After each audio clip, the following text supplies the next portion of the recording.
Good afternoon, everyone. We will be starting in a couple minutes here.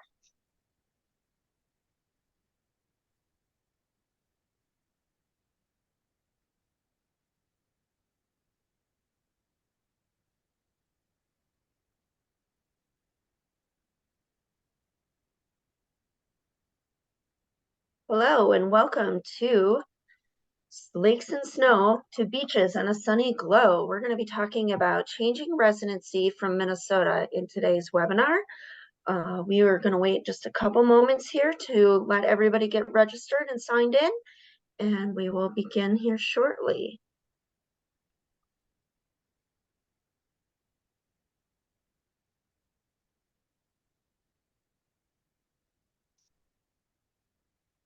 Hello and welcome to Lakes and Snow to Beaches and a Sunny Glow, changing residency from Minnesota.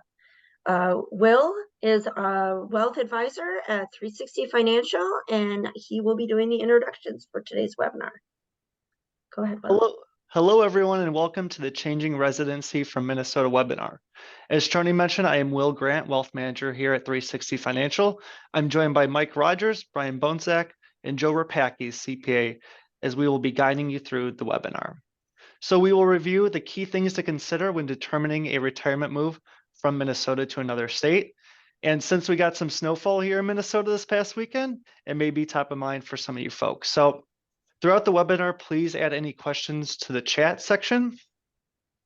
We will pause after each section to address common questions, and we've allowed some time at the end for additional questions as well. So also, if you'd like to learn more about 360 Financial and the services we provide to our clients, please stick around to the end of the webinar for a few more minutes. Finally, we would like to know more about you and your thoughts on this webinar, so please take 1 minute to answer the 5 simple questions at the very end. So I'll turn over to Mike Rogers, the president and founder of 360 Financial. Before establishing the firm in 1955, Mike spent 5 years building a solid financial base with 2 of the nation's largest investment firms. As a fiduciary, he utilizes his 30+ years of experience to orchestrate and implement customized strategies specifically tailored to address the issues and concerns of qualified retirement plan trustees, high-level professionals, and thriving business owners. Take it away, Mike. Thanks, Will. Thanks for that introduction. One thing I'm going to point out, Will, great job. I started the firm up in 1995. You said 55, which would make me almost 100. So I appreciate the optimism that I'm looking good.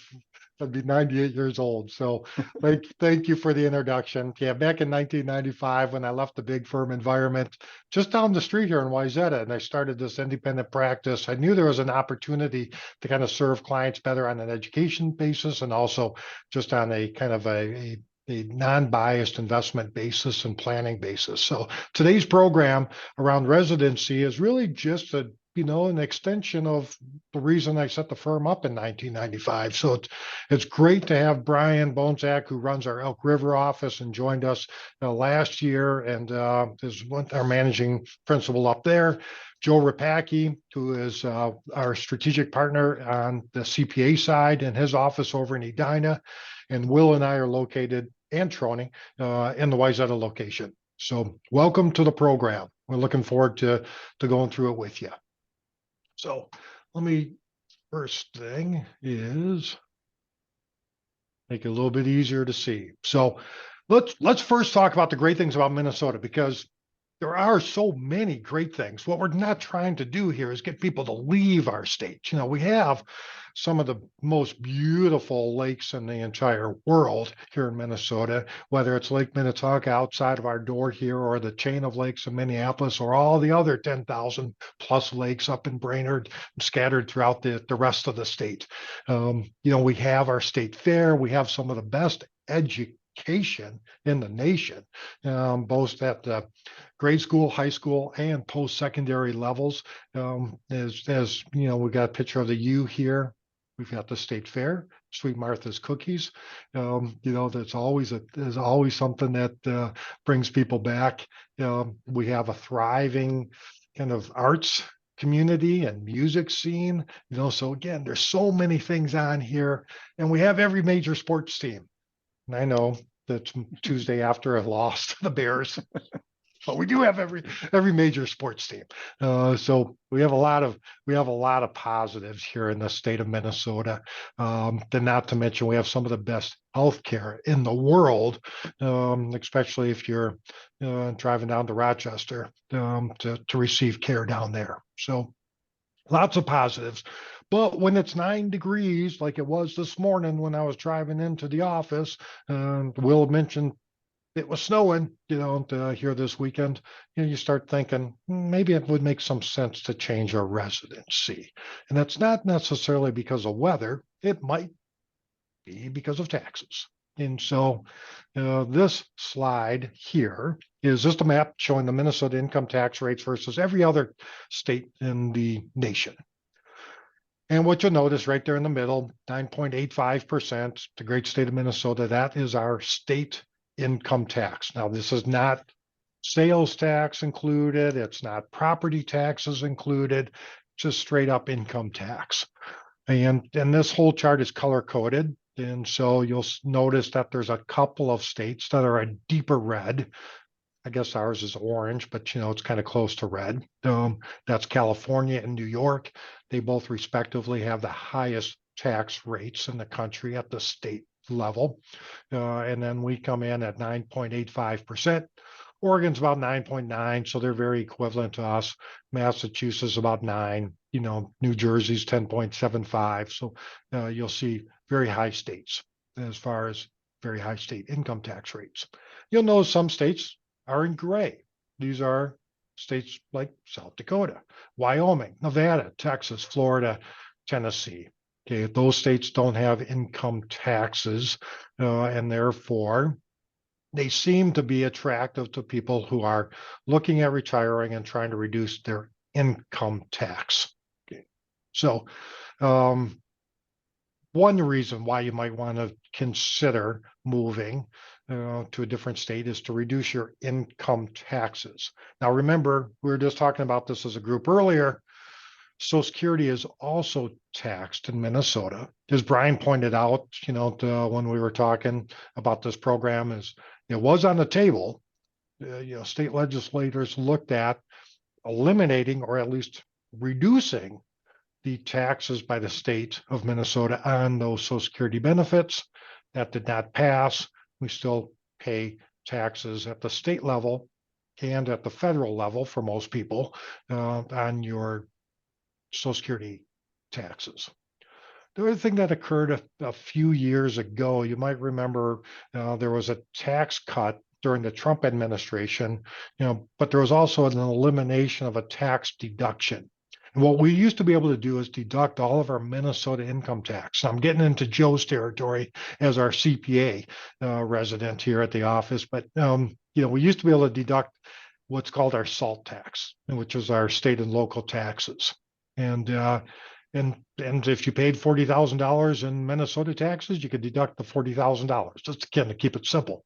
Now that's capped at $10,000, and so that cap is also created maybe some angst for people to start looking at other places that they might want to live to bring down their income taxes. Okay. The thing that really seems to drive a lot of our clients' decision to really look hard at this residency change is this tax. Okay, so we're one of 10 states in the country that has an estate tax. There are some states that also have an inheritance tax. A couple of states have both. Here in Minnesota, we have an estate tax. And here's how that works. We get an exemption amount, and that exemption amount is $3 million. Okay. And if you're married, and if you do your trust work properly, that could be $6 million of exemption amounts. Okay. So it's either 3 or it's $6 million. If you need help with figuring out if you have your accounts and your trust set up appropriately to take advantage of this, you need to really focus on Minnesota tax law when you're setting up your trust documents, if you're staying in Minnesota. Okay. Because we don't have what's called portability in Minnesota. So backstep a little bit on the federal level. They just announced, and I've got the number right here, so I want to make sure I've got it right. for 2024, the federal exemption amount is $13.61 million for 2024. And if you're married, you can double that. So then you're looking at $27.22 million. And the federal tax return, which is filed when the first spouse passes away, has a little box. And again, get into Joe's expertise, has a little box where you can elect what's called portability. Basically means that both spouses get the full exemption amounts on their taxes for the estate tax. Okay. So anything above that exemption amount is taxed at the federal level at 40%. Now let's go back to Minnesota. So if you're in Minnesota, we don't have this portability box. They talked about changing it. I can't find anything that says it was actually changed. I don't know, Joe, if you have anything that would tell me differently, but I don't think we have portability in Minnesota as far as I know. Is that still correct on your end as far as you know? As far as I know. Yeah. Yep. That's what I thought, so this is a big deal because if you pass away and you don't use all of the exemption for one spouse, then it's lost. And so this portability feature that we have on the federal side, we don't have on the state side. So it's an estate planning issue. It's not really a reason for moving out of the state to go to another area, except if you're just trying to avoid estate taxes altogether. So I just wanted to point that out. This estate tax is pretty high. It can be as high as 16% of any amount that's over $3 million or $6 million. So if you have a business owner that has a $10 million estate, and remember, an estate is everything that you own minus what you owe. And so the one thing you really need to do in your planning is set up a personal financial statement or a net worth statement to determine where are you from a risk perspective with these different taxes. Okay, so let's just go back to the example. $10 million business owner passes away. Let's say they don't use both exemption amounts. Let's say worst case scenario, we only get $3 million of an exemption amount. That means that $7 million of that estate could potentially be taxed by Minnesota as an estate tax. Times that number by 16%, it's well over $1 million in taxes just to the state of Minnesota. I said, well, why does this happen? Where does this occur? I was just talking to somebody, they're not a client, but we were talking about their case, and his father passed away recently, a lot of property, and therefore a very high net worth. And they didn't take advantage of both exemption amounts and then got trapped in this, extra tax that they had to pay for the estate. So it does happen. It's one reason that a lot of people will say, maybe I need to consider other states. And this could be, again, Arizona, it could be Texas, it could be Florida, it could be Tennessee, but you'll notice that few states actually have this extra estate tax like we have in Minnesota. Mm-hmm. Okay. Panel, is there anything there that I missed or anything that you think I should bring up? Well, Mike, also, if there's real estate in Minnesota that exceeds that 3 million, they'll be taxed on that, even if they move. So it's something to consider. You can't just by moving, it might not solve the problem. That's very true.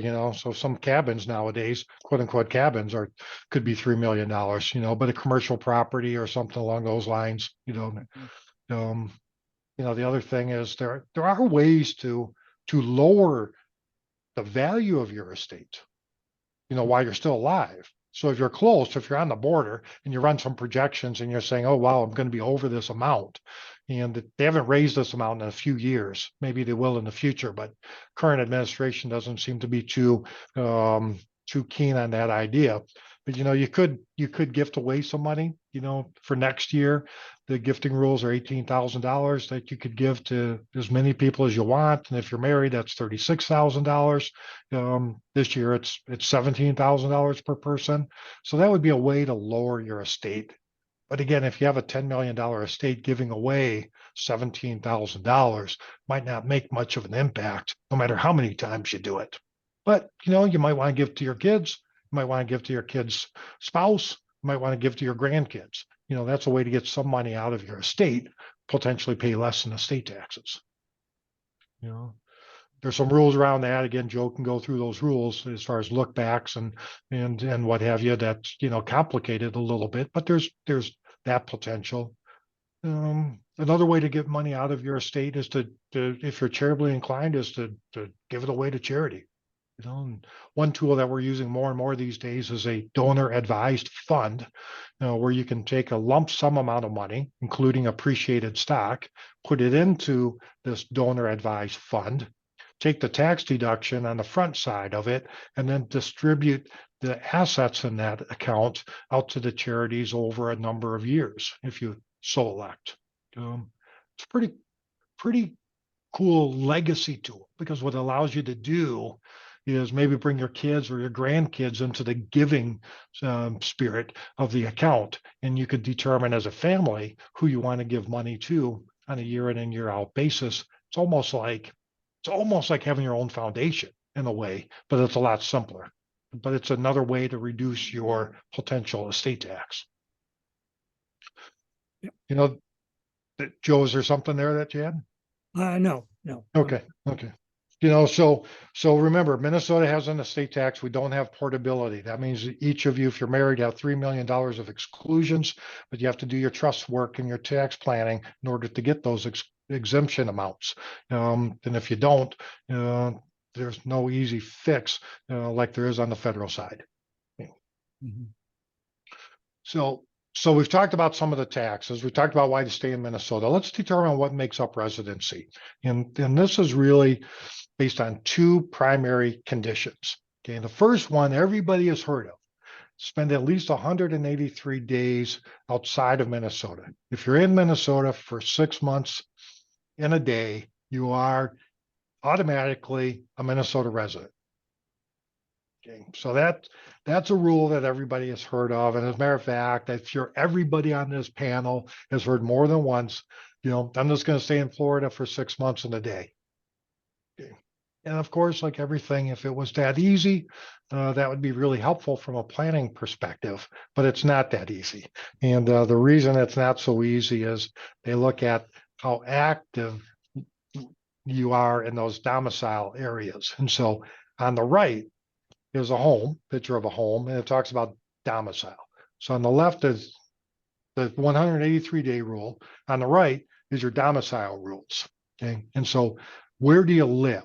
Where's your abode? Now you could own this home, you could rent this home, but what they're doing with these 26 factors that we're going to talk about is really try to benchmark your domicile. And domicile, at the end of the day, just really means, where does your life revolve? So, if anybody on this call is like, hey, we're moving to Arizona, I'll use Florida a lot as an example because we have so many clients that end up in the Fort Myers area. But if you're saying we're going to move to Arizona, that's fine. If you're actually moving, where these rules start to really impede people is when they're trying to figure out the system a little bit. How could I spend the right number of days, and then it becomes very, very difficult to determine these 26 factors that determine your domicile, and if you actually spent the right number of days outside of Minnesota to qualify to be a non-resident.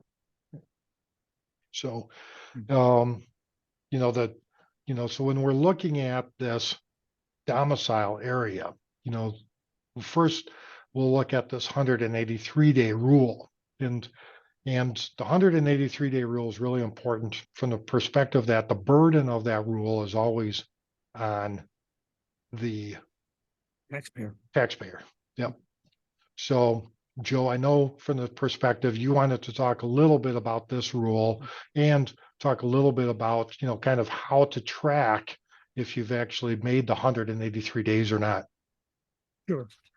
Yeah. Also, I think it's important as far as just because you're out of the state for 183 days, there's other factors. Say, like if you have just a small condo in Arizona, but you have a much more expensive home here in Minnesota, it's going to look like you're more of a Minnesota resident than you are a Arizona resident. So what the state will look at is your intent. What is the overall intent that you're doing as far as where your home, your residency is. Mhm. And when there's a lot of different documents they can request, request your calendar, your bank records. They can look at your cell phone activity to see where it's happening. They could even look at your insurance applications or insurance policies to say, well, where does the insurance policy say your home is? So it can become quite extensive. Mhm. And that's important. They can look at see where you're making your business money as well. They're going to assume that it's if you're making in Minnesota, you tend to be a Minnesota resident. Yeah, I think that there's a number of things. See, like what you want to do is you want to make sure if you're going to change residency, your driver's license should be changed, your voter registration, your mailing address, car registrations, fishing and hunting licenses apparently can trip some people up and whatnot. So it's more than just the number of days out of the state.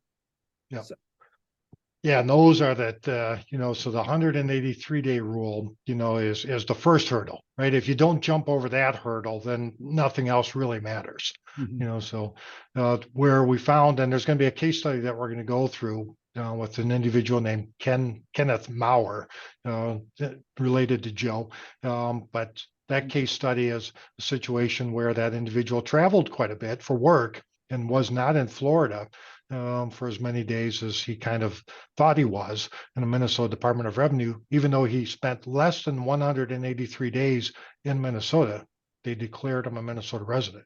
And so we'll talk a little bit about that. It's at the end of the day, Joe brings up a good point. Keep records. And we were talking as a group earlier that there's some apps now that are available that can help you with this. I guess the problem there is you have to trust the app to track you, but I think it might be helpful from a tax standpoint.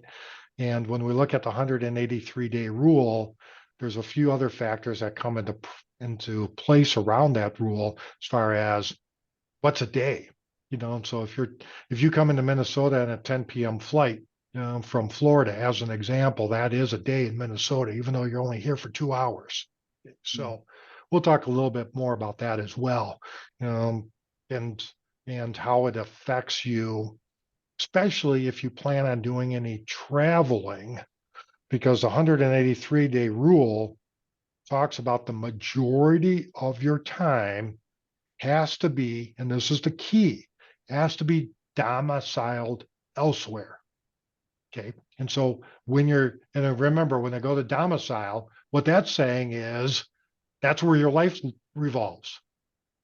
So if you spend a month in Europe on vacation, that's not domicile, that's vacation. And so it can be very, very tricky on calculating this 183-day rule when you have times, for example, you're not in Florida because you're traveling.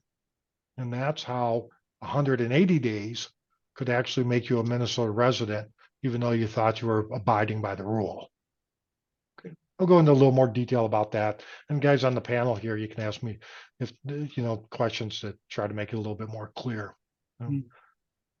Let's look at a few other things that are these building blocks of the intent test. So Joe mentioned intent and action, and there's a few different things here that you want to look at. Is the Minnesota Department of Revenue is going to say, okay, we got these 26 factors. There's really 25 of them now.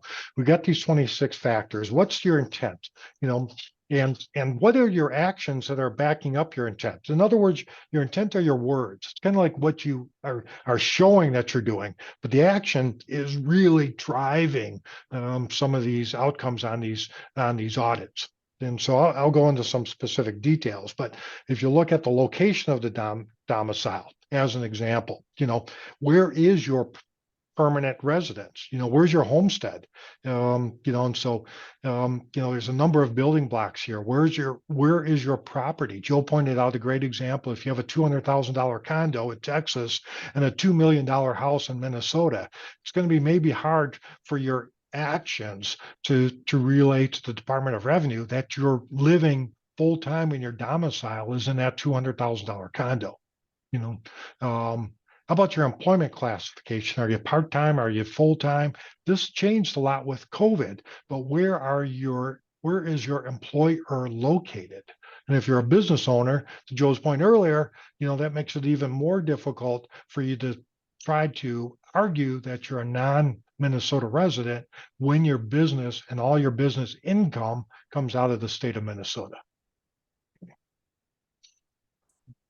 Location of the living quarters, again, with kind of, where are you living is important. Are you living in Florida or Arizona? Are you living in Minnesota? And if you still have kids in school, where are they going to school? It'd be very difficult to argue that you're a Florida resident when you've got two kids in high school at Minnetonka High School. Who's keeping track of them? And typically the spouses are kind of joined at the hip. If one is in Minnesota, the Department of Revenue considers both of them in Minnesota, so you can't really split very well. I haven't seen it done well as a spouse, unless you're legally separated or divorced, that one lives in one state and one lives in another state.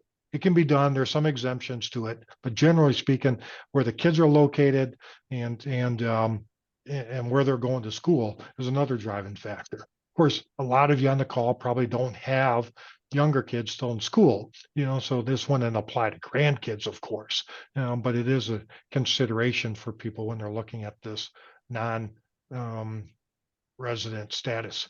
Where it could apply is if your son or daughter goes to the University of Minnesota and you're getting in-state tuition, and you're saying you're a Florida resident, so see where the actions and the intent don't align, so your intent to declare residency in Florida doesn't align to the actions of getting a discount on the tuition at the University of Minnesota. So other factors to determine some residency, as we talked about, the location of the domicile, registering to vote. That's a big one. I think Joe mentioned it. If you're going to be in Florida, as an example, or you're going to be in Arizona, you want to register to vote. So Mike, there was some questions that came in. Okay. For the first one. So one of the first questions was, could both states decide a tax for the same dollars? Not quite sure I understand the question. Joe, what do you No, think? you don't get double tax. It's going to be allocated to one state or the other. Usually it's fairly simple to resolve. Both states won't try to claim the same dollars. Okay. Yep, that makes sense. You're not going to pay taxes in both states, but somehow you're going to have to distinguish which state you pay the taxes in. Or how to break it down into, if you have different revenue streams coming in from different states, like you might have to do multiple tax returns at different state levels, wouldn't you, Joe? Sure, definitely. Yeah. The other question is a situation. One of the participants lives in Georgia 240 days of the year, in Minnesota 125 days. All records indicate that they live in Georgia, but their son lives in the home in Minnesota.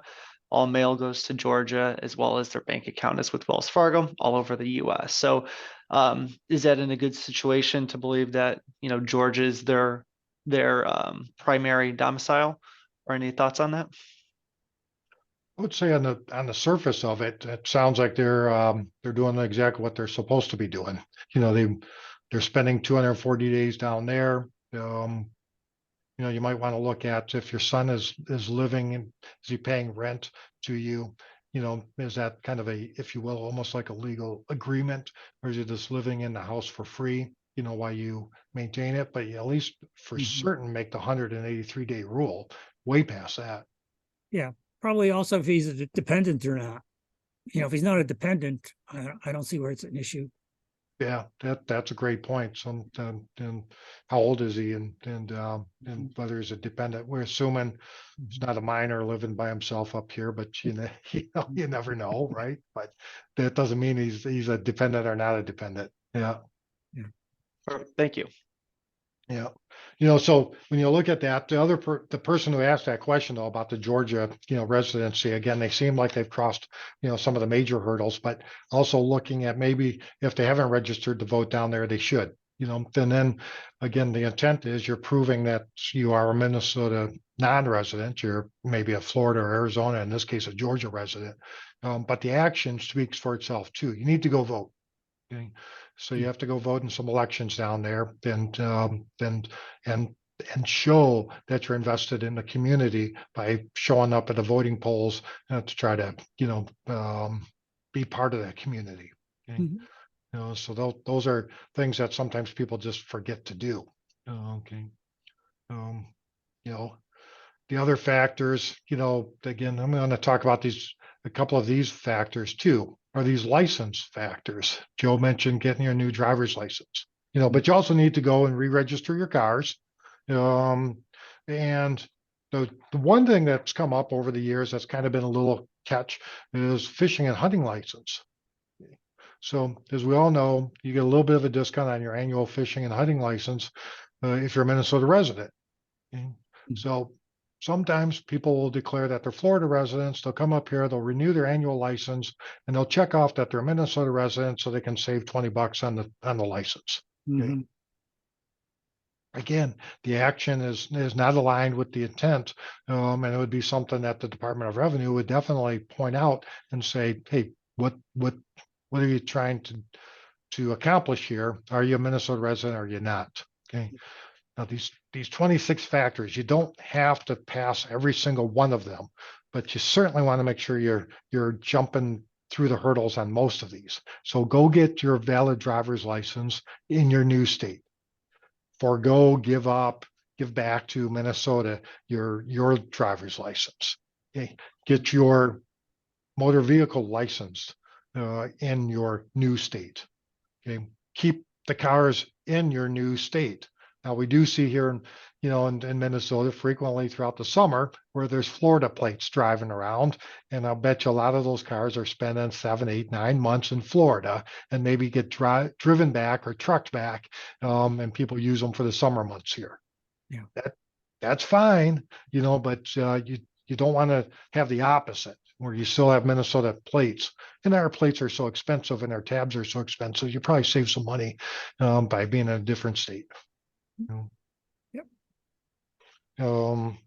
Let's see. I've covered.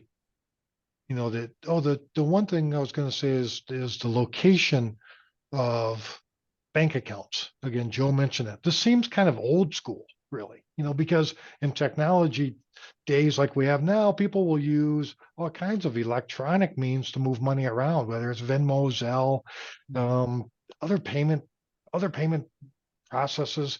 We rarely go into bank branches anymore. But believe it or not, because these rules were written a couple of decades ago, they still look at where's the location of your bank accounts. Okay. So here's one thing I recommend is if you have a Wells Fargo bank account, you're happy with Wells Fargo, you want to keep your relationship with Wells Fargo, you still should open up a Wells Fargo bank account in your new state. Okay. Most likely it's going to have a different routing number, probably have a different account number. Therefore, you can at least prove that you have a banking relationship in your new state. Okay. You can still keep your Minnesota one, but the majority of your banking, if you're going to be domiciled in a different state, majority of your banking probably wants to go through that new relationship in that bank. Location of the place of worship. That's another thing they could look at. Where do you spend your time? Again, around this domicile issue, where are your other financial institutions located and where are your business relationships located? Okay.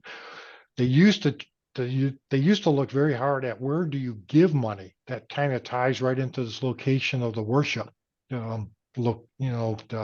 place. And so they do less of that now. As a matter of fact, they don't even require that you provide any documentation on your giving.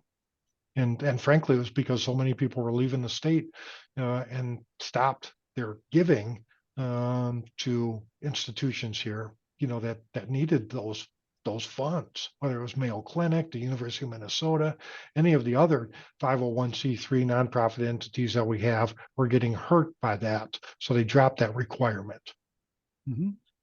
They also have loosened up quite a bit on, let's say Joe's relationship or my relationship with you. It used to be you'd have to get a new CPA, you'd have to get a new financial advisor.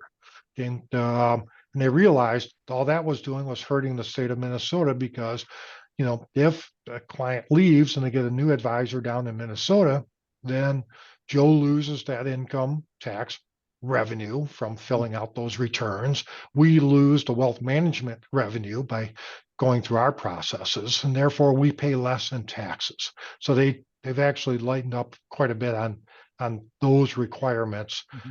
Same thing with your other relationships, like your healthcare relationships. But I would advise you build relationships in your new state, build new doctors in your new state. If you want to continue working with Joe and continue working with us, we're licensed in different states throughout the country. That shouldn't be a problem. But remember, your domicile around where does my life revolve is where we want to determine this residency factor. Off of the Anything? location of business relationships, could you provide some clarity maybe on terms of a business sale? So in the scenario that your business is located in Minnesota, but you either officially moved to Arizona or established domicile, how the taxation of selling your business kind of as you're entering retirement be taxed in Minnesota? Joe, we were talking about that earlier. Do you Yeah. want to take that one? Sure. Yeah, I think it depends if it's a stock sale or a sale. If it's a sale of an LLC, it looks like Minnesota is going to assume that it's a Minnesota. It's going to be taxed to Minnesota. So Minnesota is going to look pretty closely at those kind of things. So if it's just a pure stock sale, I think you have a better argument.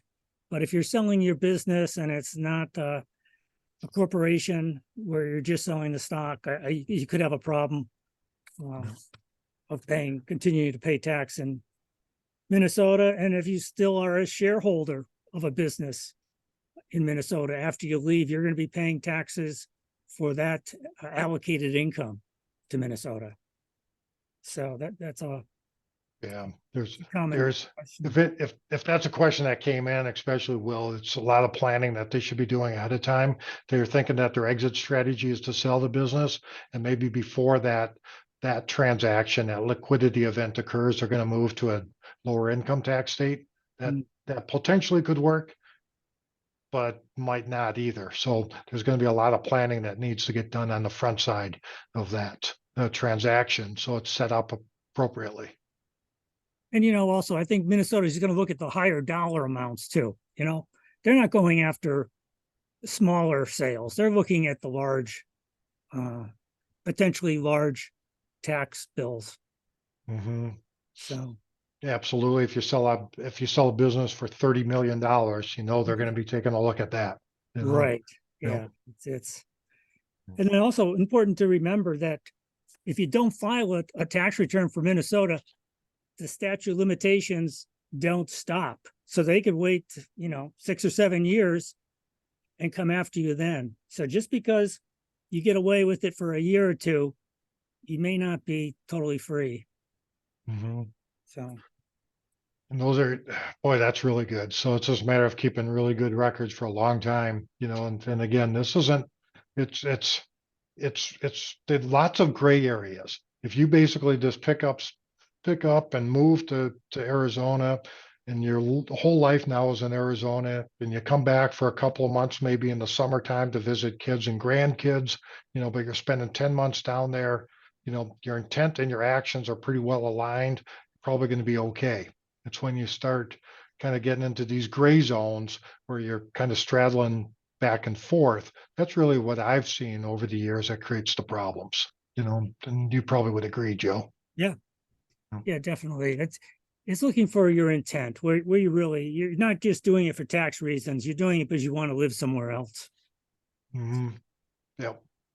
Yeah. And there's, and so, a couple of other factors that determine your residency is the mail. We mentioned that earlier, but it seems real simple. Is change your addresses on your insurance policies, on your investment statements.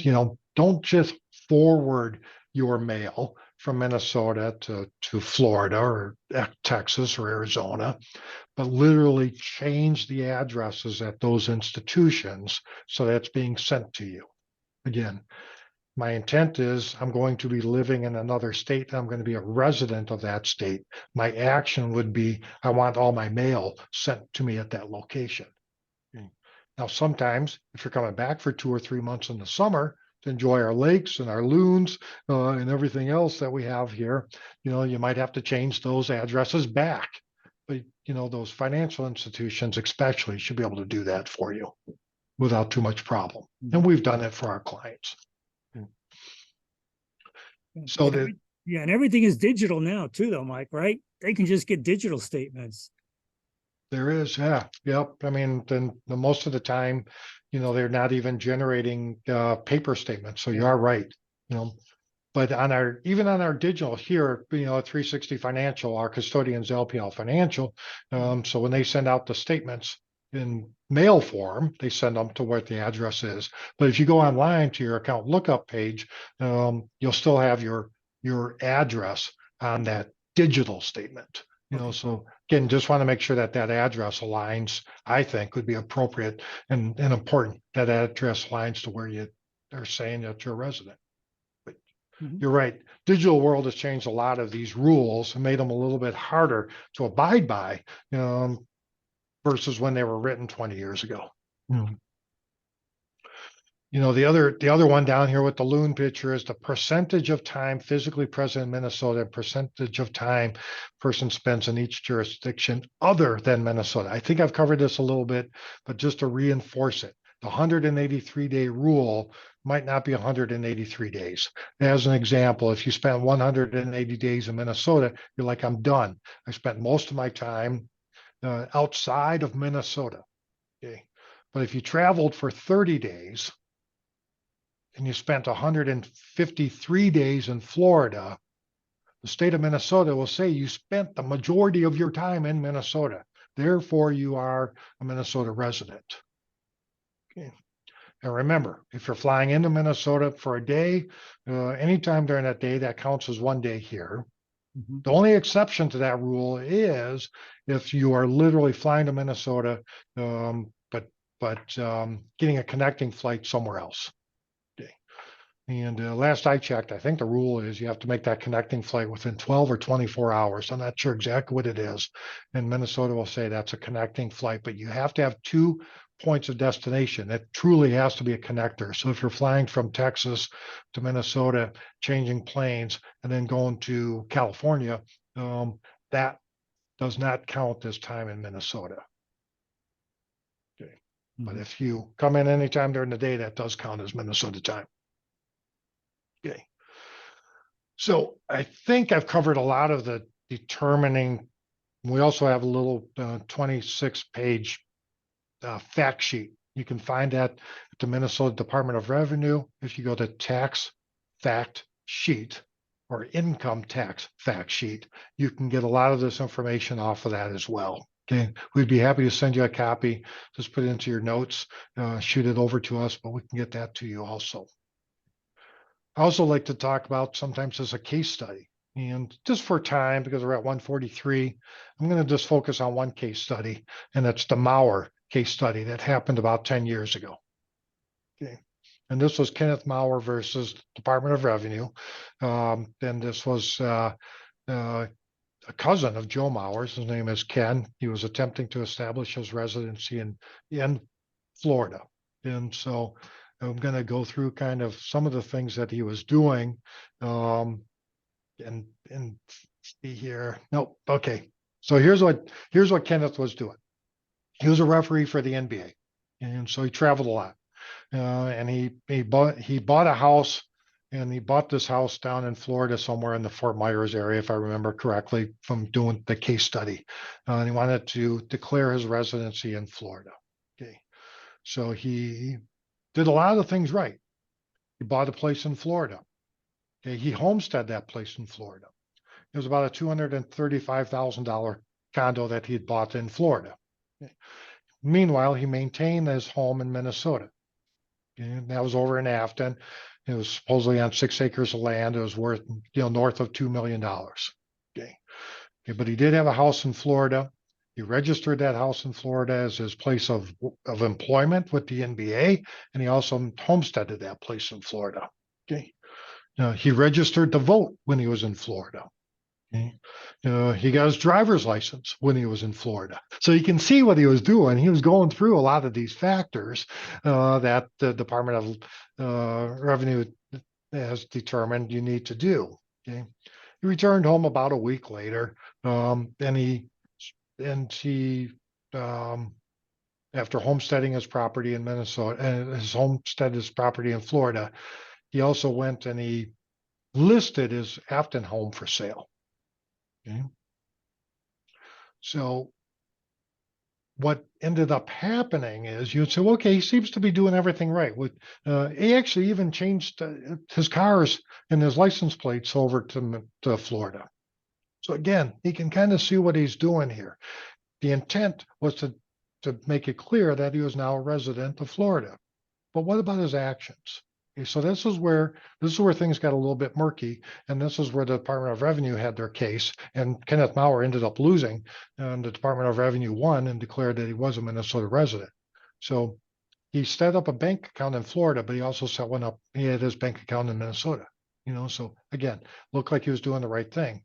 Half of his salary was deposited into that Florida bank account. Half of it went into the Minnesota bank account. Okay. So again, looked like he was doing the right thing. But during the period of the audit, he wrote 470 checks out of that Minnesota account. And he only wrote seven checks out of that Florida account. So again, where's he doing his banking? Where's his domicile? Where does his life revolve? That kind of looks like his life revolves in Minnesota. Okay. He owned 4 vehicles. Okay. He registered one of the vehicles down in Florida. Got license plates, got his driver's license, but he had this vehicle registered down there. Out of the 4 vehicles that he registered, his actions is what created the issue. The oldest and least expensive car was the Florida car. So he had 3 nice cars here in Minnesota and one, can't say it was a junker, but he had one, the lowest valued car was down there in Minnesota, down there in Florida. Again, does that action show that his life now is Florida bound instead of Minnesota bound? Not really, right? He designated his Florida address as his main travel home for the NBA because they had a stipend program where they actually got more money from the NBA, supposedly, for being a Florida resident than a Minnesota resident. And then he also designated Fort Myers as his home airport down there. The NBA did a separate investigation, and they found out that he spent most of his time in Florida most of his time in Minnesota versus Florida. Here's a couple of things that really helped the Department of Revenue. First of all is his logs for keeping his time of when he was in Minnesota and when he was in Florida weren't very good. Okay. And to make it even worse for him, for his argument, is when he was in Minnesota, his logs said that was his time at home. Yeah. When he was in Fort Myers, those logs said he was on vacation. Oh boy. Yeah. And so with all of his traveling because of his job, he ended up back during this audit time, he spent in 2004 181 days in Minnesota. So again, this gets back to where did he spend the majority of his time? 181 days were in Minnesota. He's thinking, all right, I cleared the 183, 6 months and a day, 2 days in this example, I guess. I was somewhere else. He spent 64 days in Florida. And again, because of his travel schedule, because of work, he spent 121 days scattered in other locations throughout the United States. So what ended up happening is the state of Minnesota said, you know, you didn't make the 183-day rule because you spent the majority of your time in Minnesota. Therefore, you're a Florida resident, excuse me, a Minnesota resident. Mhm. Okay. His travel, both personal and professional, often began and ended in Minnesota. So again, he was keeping these logs of his traveling, but he was writing bank accounts out of Minnesota. He was traveling in out of MSP. He had his lowest value car in Florida. He had a $200,000 condo versus a $2 million Florida or $200,000 condo in Florida versus a $2 million Minnesota home. You can see where the actions did not line up with the intent, and therefore the state of Minnesota came back and said, you owe Minnesota taxes. Okay.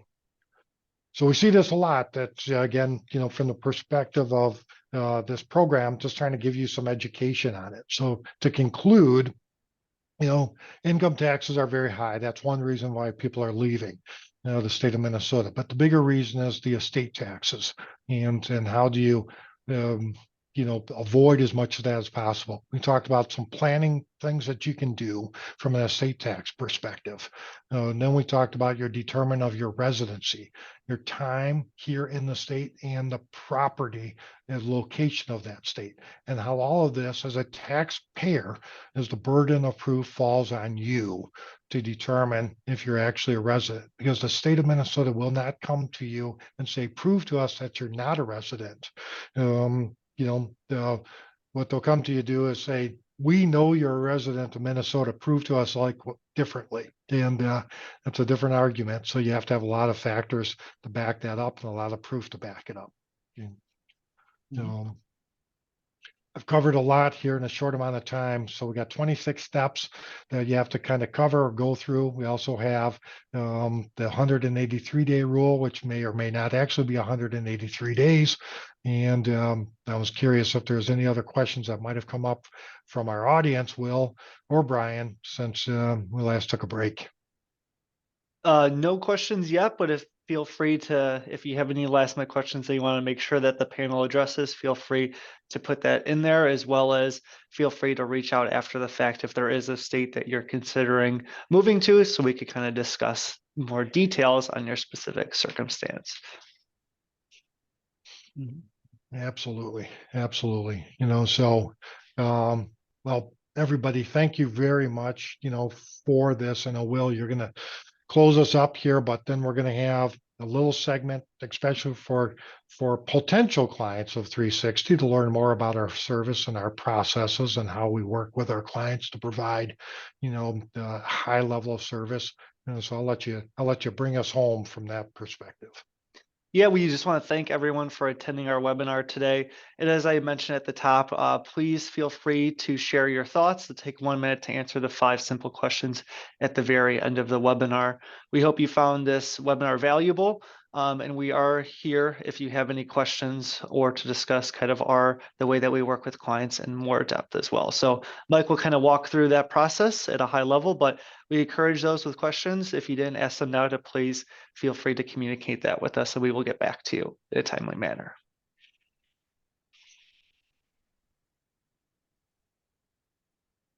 All right, I was just looking at seeing if there's any. I see some open ones have come in, but I think we answered all of those already. So thank you for the questions that have come in.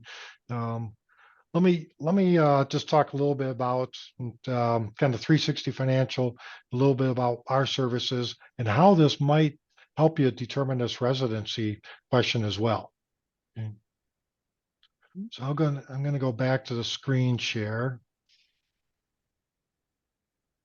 Before you jump into that, Mike, I just wanted to say thank you, everyone, for your time today. We will be emailing out the webinar, the recording, as well as that in Minnesota income tax fact sheet that Mike had mentioned.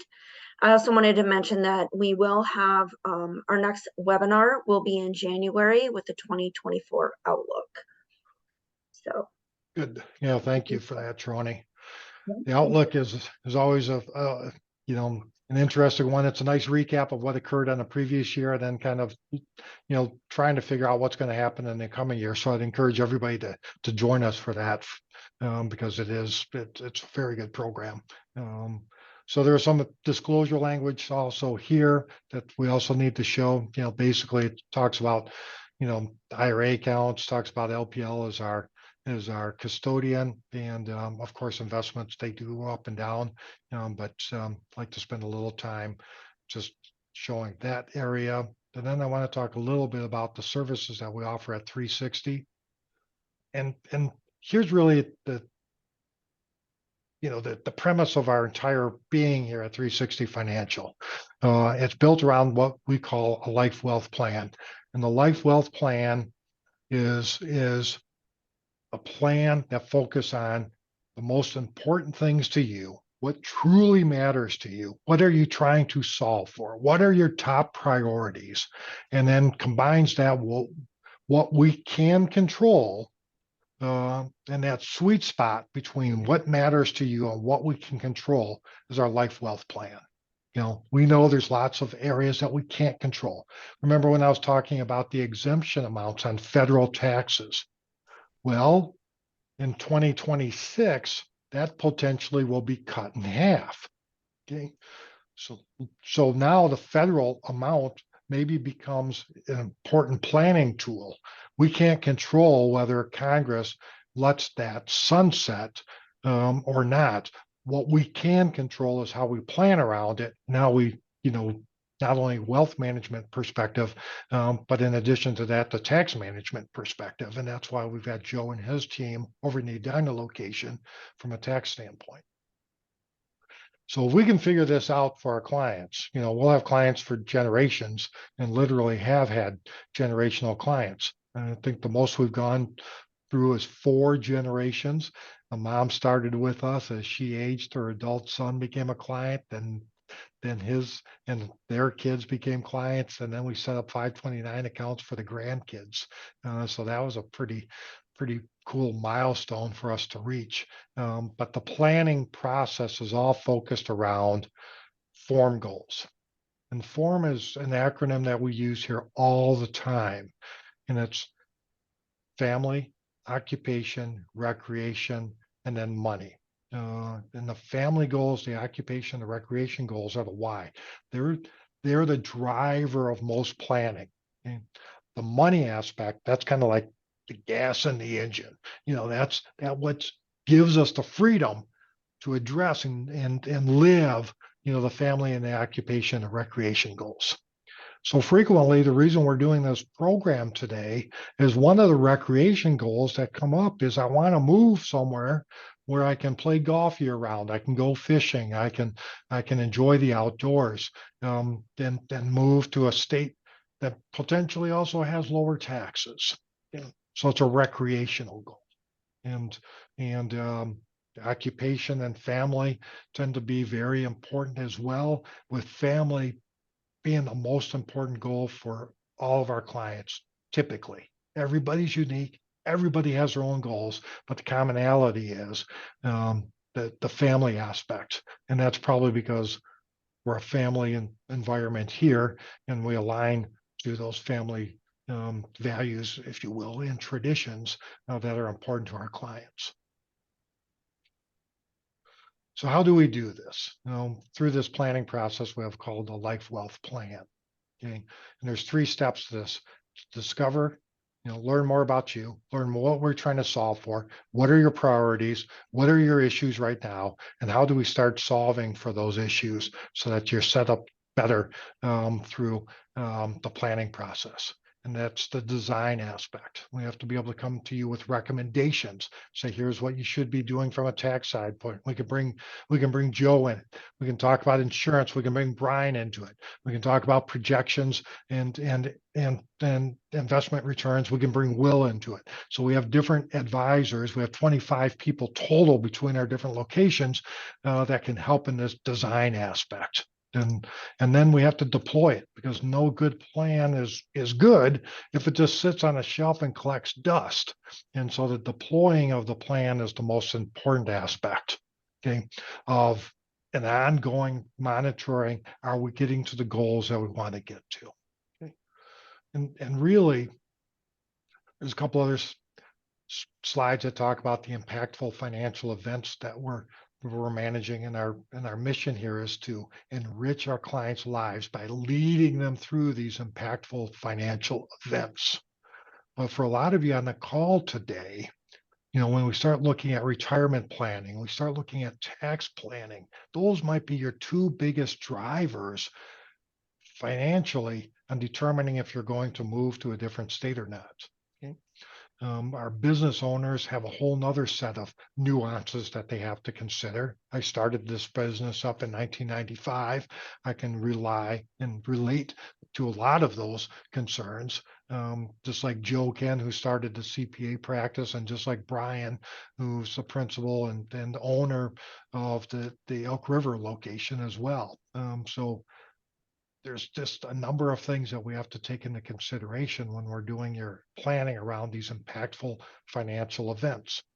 And every quarter, we address one element of, or two elements of the life wealth plan, so that we're always staying in touch of it, on top of it, and staying in touch with you. So quarter one might be, for example, tax planning and investment strategies. Quarter two, we talk about debt and cash flow management and insurance and risk management. Quarter three might be a full-blown dive into retirement planning. And then quarter four could be estate planning. You can see this residency issue kind of covers all 4 quarters.